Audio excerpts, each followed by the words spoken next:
Hello, in this video I'm going to talk to you about racket tuning, and this is a method of putting in the mains where as you pull each string you try and pluck it and listen to the pitch or the tone of it to see if you're getting a good job or not. And this is typically done with a two-piece method, not one piece. And in my opinion, this is one of the best ways to string a tennis racket because putting in the mains is so very important. The mains really makes up the string bed. So first of all, when you choose your mains, you want to find some sort of performance string, or if you're using, see, like an edge string, like a 4-edge or a 6-edge or a hex poly edge or any of those octagon edge, any of that. It usually works pretty good in the mains because the edges,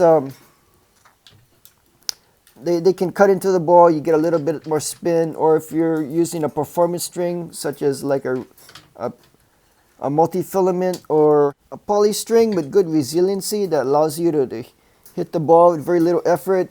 You know, you wouldn't want to put like a really stiff string like a Kevlar, because Kevlar just doesn't have any resiliency to it. So you're going to start out with a really dead string bed.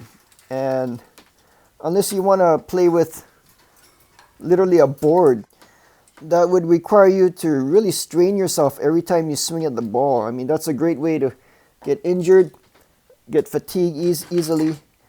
If anything, those type of strings like Kevlar, strings that don't stretch at all, they're better in the crosses, because the crosses don't really add much to the string bed. But what is important about having the crosses is that it protects the racket from warping. So if the tension on the crosses is too high, then it pulls the sides inwards, making the racket taller, warping it. And if the tension of the crosses are too low, then the mains take over and they pull the racket inward from top to bottom, making the racket shorter. So either way, it's not good. You don't want your racket to warp or change shape drastically, obviously. So you want a string that will not lose tension over time, and it's okay that it's dead. You know, that's why Kevlar, or maybe like a round, stiff poly type of string. You know, because poly too, it holds tension really well. And also having it round is really good because it allows the mains to slide better along the crosses, giving a little bit better snapback to the ball. So, like for instance, you wouldn't want like a rough string or an edge string on the crosses because it's harder for the mains to slide, so you don't get much snapback on the ball. So this is why typically I like to string using hybrids and in a two-piece method. Because of this, because again, performance or edge strings in the mains and a good solid round string that holds tension well in the crosses to prevent racket warping and to allow the mains to slide better seems to give you the best string job.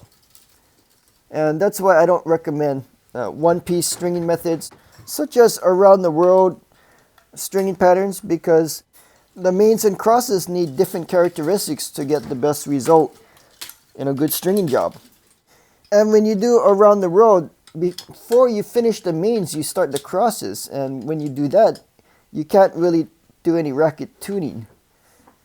And that's a very big disadvantage, because the purpose of racket tuning is to listen to the pitch of each string and listen if the sound is in unison with the other strings. Kind of like when you tune a guitar or a piano or a harp or any of those musical instruments.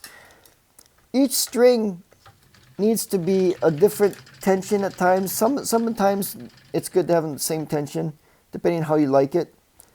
So when you've got crosses coming through your mains and before you finish the mains, again, your string bed's not done and you can't tune it and you can't get your ideal string job. So as you've been watching me string, I've put in the first several mains and I haven't really done much tuning yet because I'm just getting started. I'm going to start tuning it pretty soon. But for now, as you can see, I'm trying to get the tension more or less the same in each string. As you can see, you often see me pushing down on the strings to try and transfer tension to make up for any tension loss as I string here. You also might have noticed that I'm not using the swivel clamps on this machine, and I prefer to use flying clamps. And the reason for this too is because I believe that flying clamps work better. They tend to hold tension better than these swivel clamps. The tension loss in the swivel clamps seems to be much bigger than with the flying clamps. So now I'm going to start racket tuning. Now watch carefully how I pluck the strings.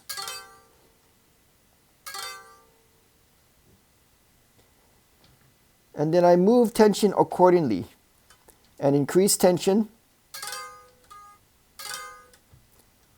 I listen to the sound again and find that many of the strings have a lower pitch and tension than desired. Therefore, I push down on the inner strings to get tension from the outside in, and then finish by replenishing tension on the final string. This was the sound of the perfect pitch, perfect tension, and perfect string bed so far, just like a well-tuned harp. For the rest of this video, I'm going to speed up the parts where I'm not pulling the string or tuning the racket.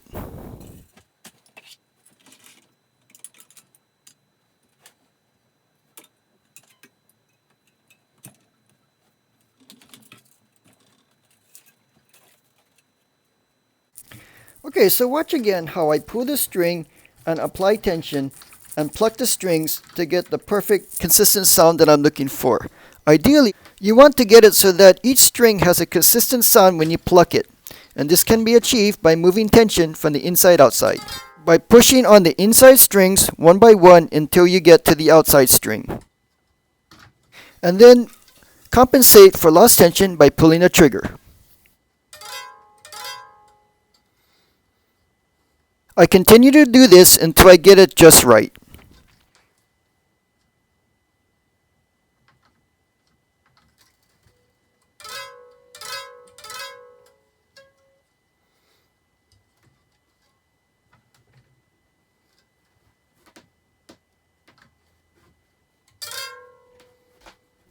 Okay, now it sounds perfectly tuned.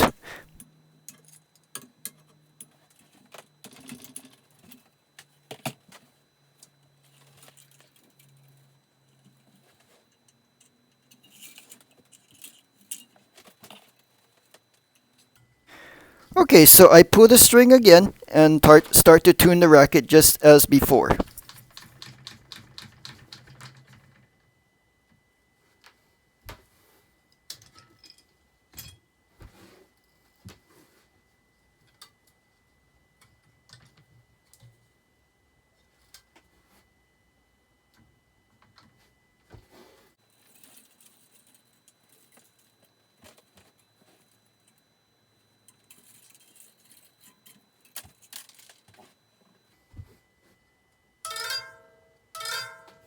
That was a great pitch, with the last string leading directly to the tensioner with a slightly higher pitch and sound. But that's how you want it.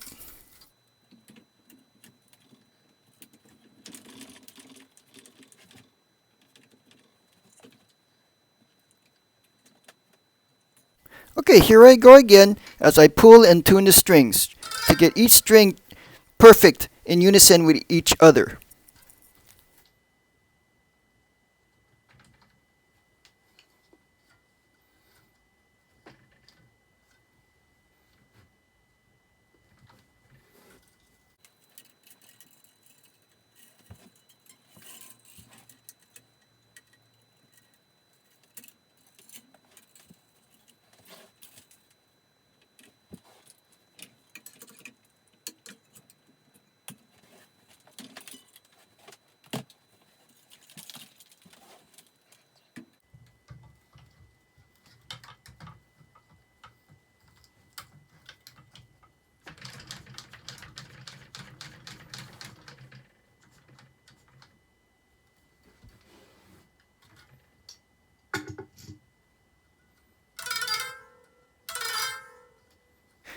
After plucking the strings, I immediately know that some are out of tune. So I'm going to tune it.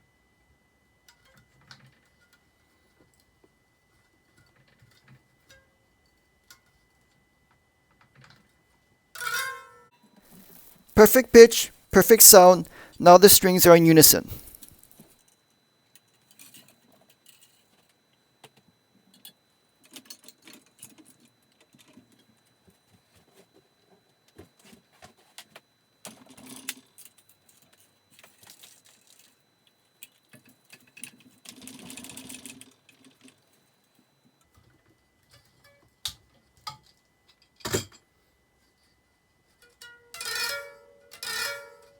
The pitch is too low on the inner strings, so I increase tension on the inner strings by pushing on from the inside to the outside strings.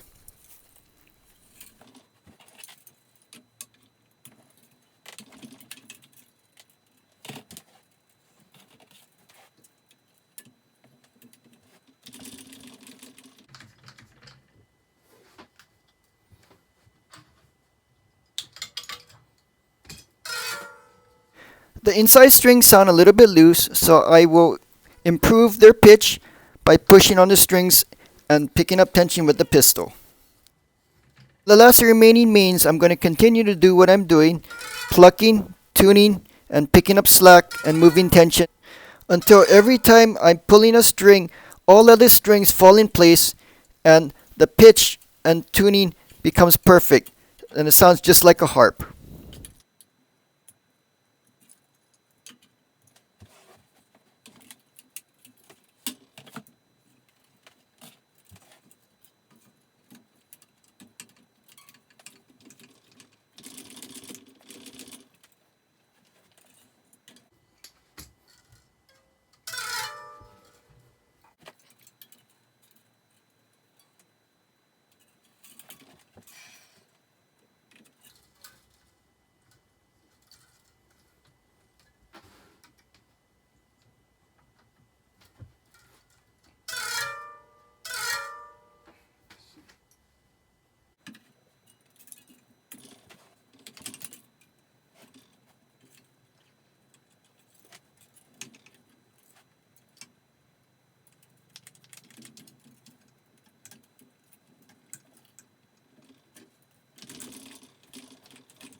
Now we are getting to the last two main strings on the left and right hand side of the racket.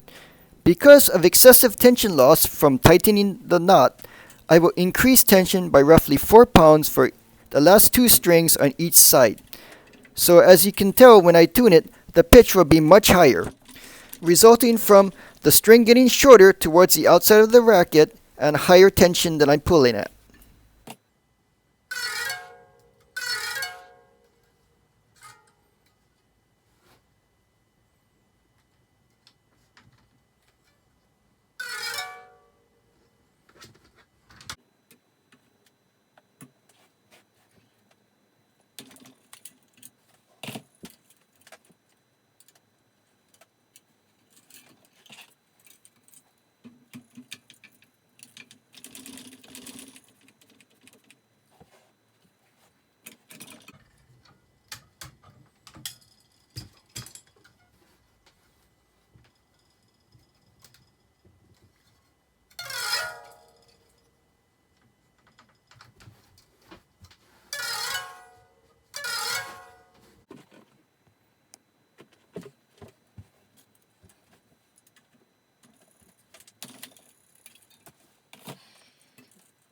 This is the last main on this side of the racket, so to compensate for the tension loss caused by the tying the knot, I increase tension by at least 4 pounds or more. So, in other words, you increase tension on the last two strings by at least 4 pounds or more. Here I make sure that the second to the last string has absolutely no slack at all and make sure it's as tight as possible so that when I tie the knot, I can use some of the excess tension in the second to the last string to move it to the outside string.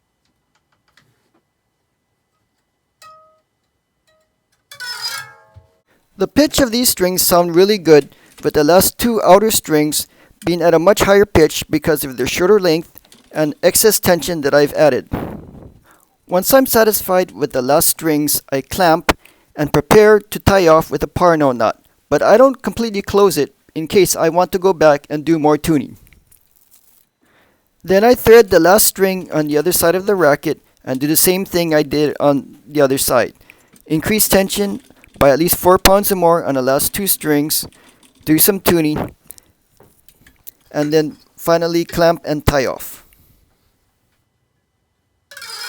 I make the final tuning adjustments to create the most consistent tension in the mains to ensure the biggest and most usable sweet spot possible, while making sure there's excessive tension in the outside two strings on the right and left to compensate for tension loss from doing the knot tie off. Once I am satisfied that the mains have a unified tension and pitch, no further adjustment or tuning is necessary, I go ahead and tie off the final knot. I might have made a slight mistake. After I do the final knot tie off, I'm thinking that what I should have done was taken off that clamp and do one more final tuning across the entire board to make sure that everything was just right before I clamped the final strings on this side. That way, if any adjustment needed to be done, the pistol is still in place, so I can still move tension to the pistol and take up some excessive tension loss.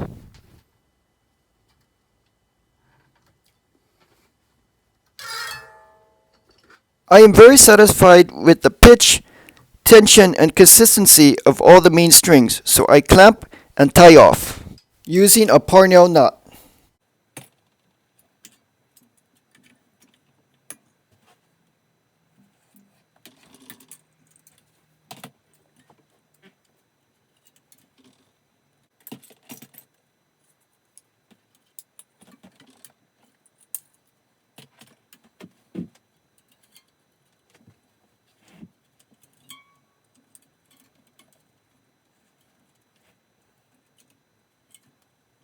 I remove the clamp and pluck the strings and notice that the most farthest outer right and left string has a looser pitch and tension because of the tension loss from the knot tie off. Because I increase tension on the last two strings, I move tension from the second to the last string by slightly pushing down on it with my finger.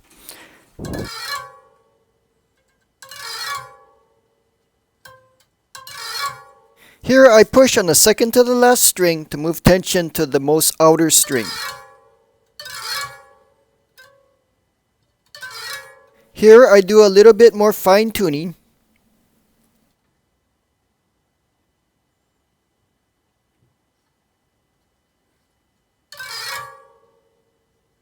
A bit more tuning here.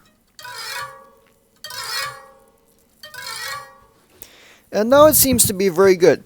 So finally, with the palm of my hand, I push down on the sweet spot to try and get it as big as possible. Immediately the pitch got lower and the sweet spot got bigger. Now I am fully satisfied and racket tuning is over. The mains have been put in perfectly and the string bed is ideal. The sweet spot is very big and the overall consistency of each main from edge to edge is just how I want it. Now I can start to do the crosses. The mains make the string bed and it requires racket tuning to get it perfect. And racket tuning requires a two-piece method. That's why I prefer this over any other one-piece method, especially around the road. Because with around the road, you start the crosses before you finish the mains, so it is impossible to tune. And racket tuning is only for the mains. With the crosses, there's nothing to tune. You just put it in. So there really isn't anything special to do with the crosses other than getting the tension right. The most important you have to remember is that if the cross tension is too tight, the force from left to right becomes higher than the force from top to bottom from the mains. squeezing the racket and making the racket longer.